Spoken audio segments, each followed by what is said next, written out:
네, 오늘 우리에게 주시는 하나님 말씀은 사무엘하 19장 31절에 39절의 말씀입니다. 네, 함께 합독하겠습니다. 네, 길르앗 사람 바르실레가 왕이 요단을 건너가게 하려고 로글림에서 내려와 함께 요단에 이르니 바르실레는 매우 늙어 나이가 80세라. 그는 큰 부자이므로 왕이 마하나임에 머물 때에 그가 왕을 공개하였더라. 제가 잘못 읽고 있네요. 다 안 읽으셔서. 왕이 바르실레에게 이르되 너는 나와 함께 건너가자. 예루살렘에서 내가 너를 공개하리라. 바르실레가 왕께 아뢰되 내 생명의 날이 얼마나 있사옵겠기에 어찌 왕과 함께 예루살렘으로 올라가리이까. 내 나이가 이제 80세라 어떻게 좋고 흉한 것을 분간할 수 있사오며 음식의 맛을 알 수 있사오리이까. 이 종이 어떻게 다시 노래하는 남자나 여인의 소리를 알아들을 수 있사오리이까. 어찌하여 종이 내 주 왕께 아직도 누를 끼치리이까. 당신의 종은 왕을 모시고 유단을 건너려는 것뿐이거늘 왕께서 어찌하여 이 같은 상으로 내게 갚으려 하시나이까. 청하건대 당신의 종을 돌려보내옵소서. 내가 내 고향 부모의 위곁에서 죽으려 하나이다. 그러나 왕의 종 기맘이 여기 있사오니 청하건대 그가 내 주 왕과 함께 건너가게 하시옵고 왕의 처분대로 그에게 베푸소서 하니라. 왕이 대답하되 기맘이 나와 함께 건너가리니 나는 내가 좋아하는 대로 그에게 베풀겠고 또 내가 네게 구하는 것은 다 너를 위하여 시행하리라 하니라. 백성이 다 요단을 건너매 왕도 건너가서 왕이 바르실레에게 입을 맞추고 그에게 복을 비니 그가 자기 곳으로 돌아가니라. 아멘. 네, 오늘 함께 기도하겠습니다. 하나님, 오늘 다윗이 나와 함께 건너가자 바르실레와 이야기하는 장면입니다. 주님과 함께 건너가는 그 길을 또 겸손하게 또 충성되게 또 주님 앞에 나아갈 수 있는 우리가 될 수 있도록 도와주시옵고 영적 후사를 세워가는 우리가 되어지도록 말씀이 들리는 오늘 하루 되게 도와주옵소서. 예수님 이름으로 기도드립니다. 아멘. 네, 오늘 사무엘하 19장의 말씀으로 큐티 제목 나와 함께 건너가자의 내용을 나누겠습니다. 네, 우리가 영화를 보면 마지막 장면이 크게 기억에 남는 영화가 있습니다. 아무리 중간이 화려해도 결말이 흐지부지하면 아쉬움이 남고 반대로 힘들었던 이야기라도 마지막이 아름다우면 오래 기억에 남게 됩니다. 우리 인생도 그렇습니다. 어떻게 시작했느냐보다 어떻게 끝을 맺느냐가 그 사람을 또 말해주는 것이기도 합니다. 그래서 오늘 본문은 이제 다윗이 이제 예루살렘으로 돌아오는 그 계속 그 귀성길을 이제 보여주고 있습니다. 그런데 이제 다윗의 개선 행렬이 어떤지 거기에서 누구를 만나는지를 이제 우리가 계속 보고 있는 중입니다. 이제 시므이를 만났었고 그 다음은 입에 무비보셋이었습니다. 시므이는 이제 저주하던 사람이었는데 살기 위해 용서를 구했고 무비보셋은 이제 억울한 누명을 쓰고도 왕만 돌아오면 만족한다 이렇게 고백하며 자기 재산도 그냥 시바에게 줍니다. 이제는 마지막으로 이제 바르실레가 등장했습니다. 이 세 사람은 모두 같은 왕을 만났는데 이 바르실레를 왜 마지막에 기록이 되어 있을까 고민을 하게 됩니다.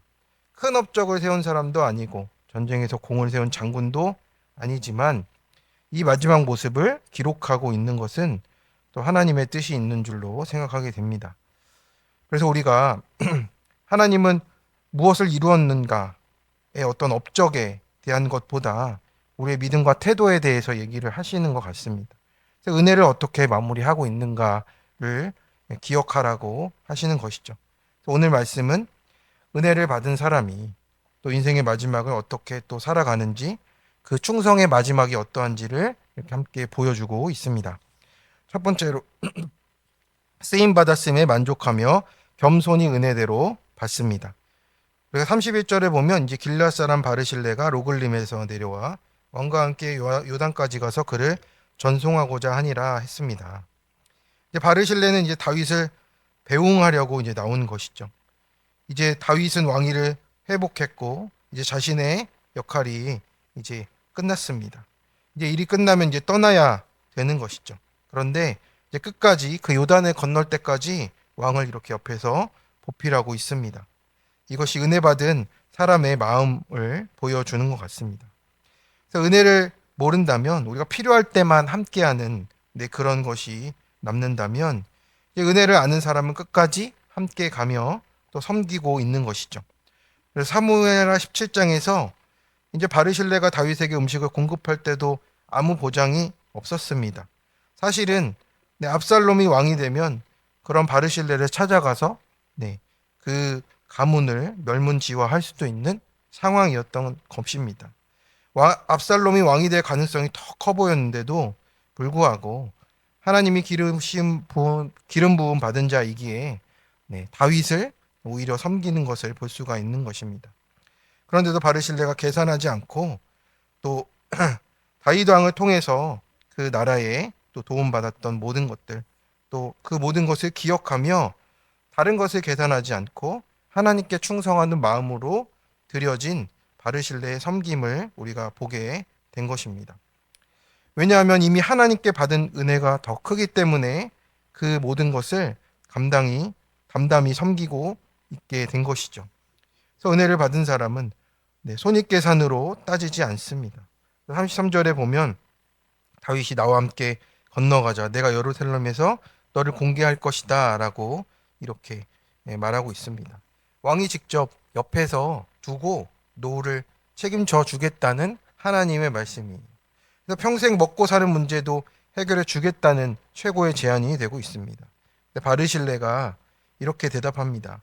내 나이가 오늘 80세인데 어찌 좋고 흉한 것을 분간하겠습니까? 어찌 먹고 마시는 것을 맛보겠습니까? 늙어서 아무것도 못한다 이것이 아니라 지금 내가 그것을 누릴 수 있는 처지는 아니다. 나의 한계를 인정하는 사람입니다. 젊었을 때는 이렇게 섬기는 사명으로 감당을 했고 이제는 내려놓을 때가 되었다라고 스스로 얘기하고 있는 거예요. 우리가 내 힘을 붙잡고 내가 자리를 붙잡고 있는 것들이 또 있습니다. 하나님의 때가 되어서 그것이 흘러가고 또 그 다음 세대에 전해지고 하는 모든 일들이 있는데 어떻게 보면 우리는 직분도 인정도 영향력도 끝까지 붙잡고 싶어 하는 것들이 있다고도 하는 것입니다. 근데 바르실레는 은혜를 많이 받은 사람답게 자기 때를 아는 사람으로 지금 기록되고 있는 것입니다. 그래서 이제 구속사적으로 보면 다윗도 이제 회복이 됐고 바르실레의 역할도 끝났습니다. 하나님의 일은 그래서 내가 붙들어서 되는 것이 아니라 하나님이 이어가시는 것이라고 말씀하는 거죠. 그래서 그는 만족을 합니다. 여기서 우리의 죄가 보입니다. 하나님을 섬긴다고 하는데 사실은 하나님보다 내가 필요한 사람이 되고 싶어하는 그 부분이 있어요. 사실은 내 자발보다는 내 부르심이 먼저라고 하는 것입니다. 교회에서도 내가 있어야 돌아간다. 가정에서도 내가 없으면 안 된다. 이것이 우리가 교만으로 쓰여질 때가 있는 거예요. 그래서 쓰임 받았으면 우리가 만족하고 겸손히 은혜대로 그 처분대로 받는 바르실레의 모습을 보면서 우리가 은혜된 모습이 무엇인가, 끝까지 남는 충성이 무엇인가를 또 생각해 보게 됩니다. 내가 없어도 하나님 나라가 잘 돌아가고 그것을 인정하는 것이 겸손이라고 말씀을 하십니다. 적용 질문입니다. 나는 지금 하나님께 쓰임 받는 것보다 내심 사람들의 인정과 칭찬을 더 기대하지 않습니까? 바르실레처럼 이제는 내려놓아야 될 때인데 붙잡고 더 큰 자리와 더 많은 영향력을 탐하지는 않습니까? 다윗을 위해 생명의 위협을 감수했던 바르실레처럼 계산하지 않고 섬긴 것은 어떤 일입니까? 나를 살려주신 은혜를 비할 수 없기에 쓰임받은 것만으로도 하나님께 감사드립니까? 두 번째입니다. 참된 충성을 선대하시며 영적 유산이 이어지게 하십니다.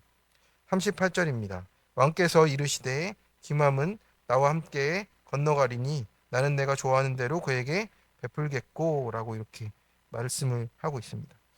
이제 바르실레는 이제 자신 대신 자녀인 이 기맘을 보내고 있습니다. 신기한 것은 자신은 못 간다고 사용하지만 이제 아들을 보내고 있습니다. 믿음의 부모로서 그 자녀를 이제 돌보고 있는 것입니다. 내가 은혜를 받았으면 거기서 끝이 아니고 그 은혜가 다음 세대까지 이어지게 해달라고 지금 이렇게 간구하고 있는 것이죠. 여기서 압살롬은 어떻습니까? 압살롬은 자식이 없어 자기 이름을 남기려고 기념비를 세웠습니다. 자기 이름을 끝까지 남기려고 평생 애쓴 모습이었던 것이죠. 근데 결국에 그의 이름은 수치로 남았고 기념비가 있었어도 돌무더기밖에 남지 않은 인생이 되었던 것을 우리가 보는 것이죠. 바르실레는 자기 이름 남기려고 하지 않았고요. 그저 충성의 자리를 지켰습니다. 그리고 그의 믿음과 그 믿음의 유산을 김함에게 이어주고 있는 것을 보게 되는 거죠. 이것이 하나님 나라의 원리가 되는 것입니다. 내가 내 이름을 남기려 하면 사라지는 것이고 하나님 나라를 위해 살면 하나님이 기억하신다라고 하는 거죠. 이제 나중에 훗날 어떻게 됩니까? 예레미야 41장에 보면 김함의 거처가 등장하고 있어요. 그러니까 수백 년이 지난 뒤에도 바르실레 가문의 이름이 남아서 그 쓰임을 받는다라고 하는 거죠. 왜 이것이 남았습니까? 재산 때문이 아니라 그냥 인맥 때문이 아니고 이 은혜가 가문을 살렸기 때문에 그렇다라고 하는 겁니다. 여기에서 우리가 마르다를 떠올릴 수 있어요. 마르다도 예수님을 사랑했고 열심히 섬겼습니다. 문제는 섬김 자체가 아니고 섬김이 자기의 의로 나타나는 순간이 되었다라는 거예요. 내 동생이 나 혼자 일하게 두는 것을 생각하지 않습니까? 그러니까 내가 지금 일하고 있음을 안 보입니까? 라는 말과 똑같은 말입니다. 근데 마르다도 처음에는 주님을 섬겼는데 그 시선이 이제 예수님과 그 예수님의 말씀이 아니고 내가 섬기고 있는 것이 드러나는 거예요. 자기 자신과 다른 사람에게로 그 시선이 옮겨지는 거예요. 나는 이렇게 하고 있는데 왜 저 사람은 하지 않습니까? 왜 저 사람은 이거 못 따라옵니까? 라고 이렇게 비교하고 억울함이 생기게 되는 거예요. 근데 바르실레는 그와 다른 모습으로 그 충성의 열매를 맺고 있습니다. 성령에 맺는 충성의 열매가 이것을 뜻하는 것 같습니다. 내가 예루살렘에 가야 한다가 아니고 지금 나는 갈 수 없는 것을 또 믿음의 유산으로 또 넘기고 있고 믿음의 그 충성을 끝까지 충성이 되도록 자신은 끝까지 가리는 모습입니다. 이것이 은혜를 아는 사람의 모습이고요. 은혜가 떨어지면 내 자리를 빼앗길까 두렵고 은혜가 충만하면 다른 사람이 쓰임받는 것도 기쁘게 되어 있습니다. 우리의 죄는 여기에 있는 것이죠. 내가 해야 한다라는 것이 또 교회에서나 가정에서나 직장에서나 내가 있는 어떤 곳에서든지 하나님보다 앞서는 내가 해야 된다가 이제 남을 때가 충성의 열매가 맺혀지지 않는 것 같습니다. 그래서 이제는 이제 바르실레는 우리가 그것을 볼 수 있도록 우리에게 그 모습을 보여주고 있습니다. 김함이 그 은혜를 이어받기를 원했고 또 자신의 이름이 아니라 하나님 나라를 꿈꾸는 바르실레였기 때문에 그 충성이 그에 대해서 끝나지 않도록 하나님이 붙잡아 주셨습니다. 오늘 작년에 큐티를 들으셨을 겁니다. 언니와의 차별이 있었고 전도사님이 억울하게 한 일 때문에 교회에 오지 않겠다고 다짐한 분의 나눔이었습니다.